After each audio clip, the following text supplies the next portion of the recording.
Alors, en ce qui concerne l'alcool, contrairement au tabac, on ne demande pas d'arrêter complètement l'alcool, sauf si on a un problème de dépendance à l'alcool. Si on a un problème de dépendance et que cette dépendance a pu favoriser la survenue des différentes maladies, il faut arrêter totalement. Quand on n'a pas cette dépendance à l'alcool, on va demander aux patients de limiter leur consommation d'alcool, mais de limiter d'une façon générale, parce qu'on sait que la consommation d'alcool, c'est délétère pour la santé, et on pourra en reparler, mais également du fait que l'alcool va agir sur le foie, et comme les médicaments sont métabolisés, c'est-à-dire transformés par le foie, il y a un risque d'interaction avec ces médicaments qui peut être délétère et faire que le patient soit en fait maltraité par ces traitements, parce que du fait de la transformation qui va être accélérée ou diminuée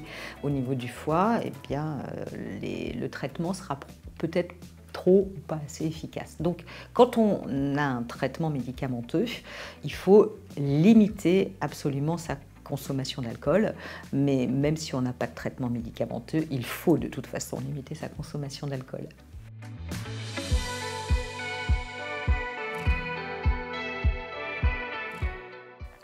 L'alcool, ça va agir à partir d'une certaine dose comme un poison pour l'organisme.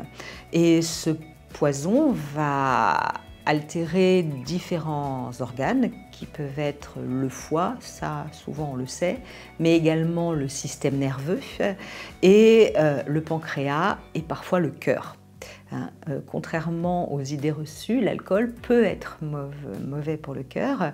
Alors ça ne passe pas par le fait de faire un infarctus, ça n'agit pas sur le plan vasculaire, mais ça peut agir à partir d'une certaine dose directement sur les cellules musculaires cardiaques et entraîner, si la dose est excessive, une insuffisance cardiaque.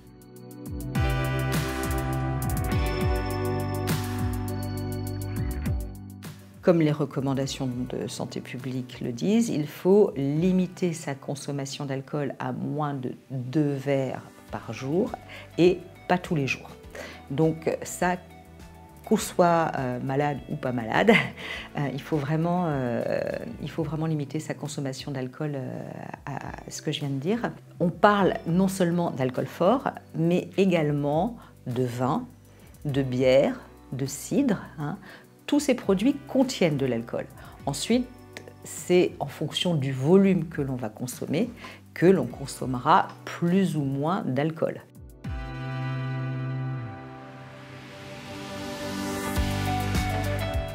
Heureusement, le plus souvent, on arrive à réduire sa consommation tout seul. On sait qu'il ne faut pas consommer plus de 2 verres par jour. On se limite à 2 verres par jour et pas tous les jours. Dans certaines situations, c'est plus compliqué. Quand on commence à être dépendant, ça va être moins simple. Donc il ne faut pas hésiter à en discuter avec son médecin. C'est vraiment important et on pourra aider quelle que soit la situation.